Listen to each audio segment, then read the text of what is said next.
हजुर हजुर कहाँ जाने हो? उडान कन्सल्टेन्सीमा सर्च गर्नु छ। बाटो थाहा छ तपाईँलाई? बाटो त मलाई पनि थाहा छैन। तपाईँ सर्च गर्नु म्याप हेरेर म त फ्री राइड गरिरहेको छु अहिले 2 घन्टा जति। भिडियो चाहिँ बनाइरहेको छु नि फेरि। हजुर भिडियो बनाइरहेको छु के? ओके भइहाल्छ। किनभने अरूलाई नि अब अलिक पोजिटिभ सन्देश जाओस् भनेर हो।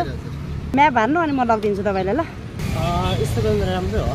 हजुर है राम्रो हजुर सबैजना अब धेरै जस्तो अब गाडी जाम भएको त्यो गाडी नचलेको बेलामा होइन खुसी लाग्यो हजुर ल है त ल अफिस ढिला भयो ल जानु धन्यवाद हजुर हस् ल एकजनाले बुढो मान्छे उभिरहेको देखाएको छु मैले कहाँ जाने रहेछ एकचोटि सोध्नु पऱ्यो कहाँ जाने हो बुवा हजुर म फ्रीमा लगिदिन्छु आउनु ए हो ल हस् ओके ओके ल पठा हो तपाईँ पनि अनि कति महिना भयो हजुरले गर्नुभयो गाह्रो हुन्छ नि सुरुमा पठाउ चाहिने हो कहाँ जाने तपाईँ कहाँ जाने म फ्रीमा पुऱ्याइदिन्छु फ्री राइड हो मेरो त फ्री कति बजी पुग्नु पर्यो तपाईँको स्कुलमा 9:30 भनेपछि 9:28 भयो ल मैले पिकअप नगरे भए त तपाईँलाई गाह्रो हुने रहेछ त यताबाट जानुहुन्छ खुसी लाग्यो ल मैले पिकअप नगरे भए तपाईँले ढिला हुन्थ्यो गाह्रो हुन्थ्यो होला है ल स्कुलको त्यहाँ हो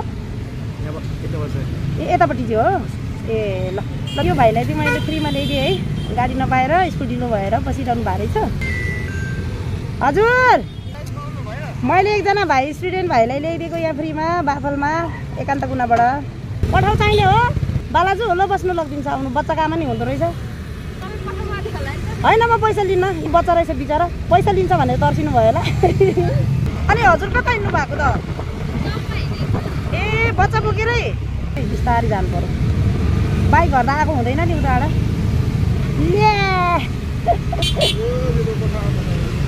के गर्ने अब अरू पनि आएको छ क्या हो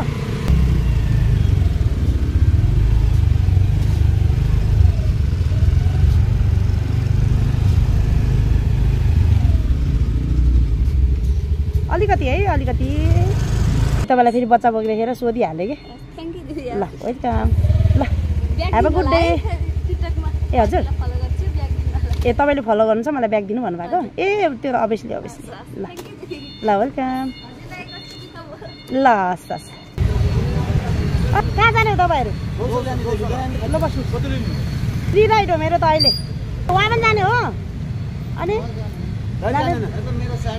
ए गौशाला जाने हो कतानिर भन्नु है राम्रो लाग्यो अब तपाईँलाई त्यो पठाउने कति भनेको थियो आज यता आउनु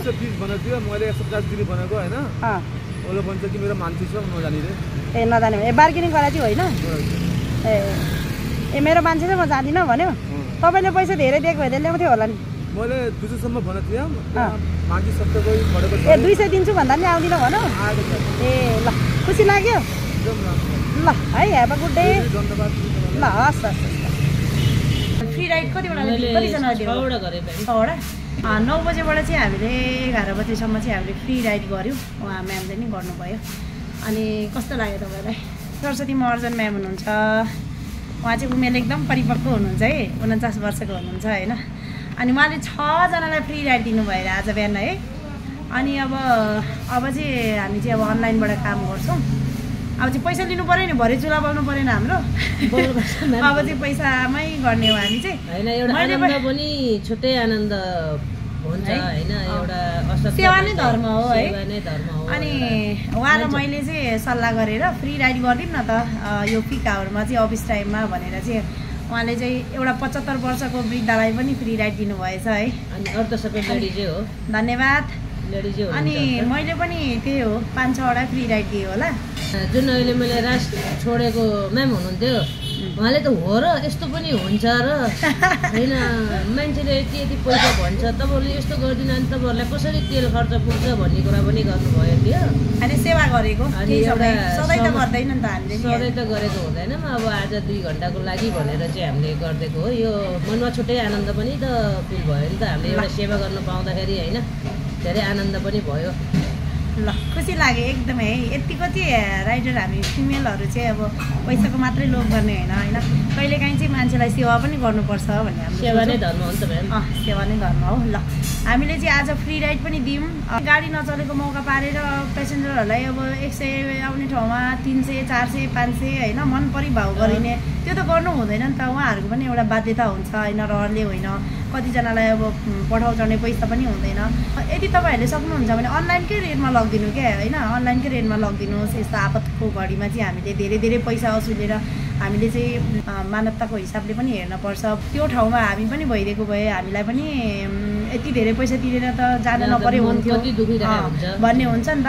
त्यही भएर हामीले चाहिँ प्लिज है म चाहिँ अब के भन्न चाहन्छु भने जतिजना अफलाइन राइडर्सहरू हुनुहुन्छ तपाईँहरूले चाहिँ त्यसरी पैसा धेरै लिएर चाहिँ राइड नगरिदिनु होला। हाम्रो रिक्वेस्ट नै छ यो चाहिँ अनलाइनमा जति उठ्छ त्यति लिएर गइदिनुहोस्, त्यसलाई तेबर दोबर हानेर चाहिँ राइड नगरिदिनु होला। अनि अब यस्तो बेलामा त अब कसैलाई अनलाइन गर्न नै आउँदैन, बुक गर्न आउँदैन, कसैको एप नै हुँदैन होइन, त्यस्तो बेलामा हामीले गर्नुपर्छ, नगर्ने होइन। तर रिक्स चाहिँ रिक्स नै हुन्छ। अनलाइनको रेटमा 100 रुपियाँ छ भने 100 रुपियाँमै लगिदिनु न, किन होइन। अब यो राइड सेयरिङ एप आएर हामीले चाहिँ प्लेटफर्म पाएको छ, हामीले कमाएर खाने एउटा मौका पाएको छौँ कि।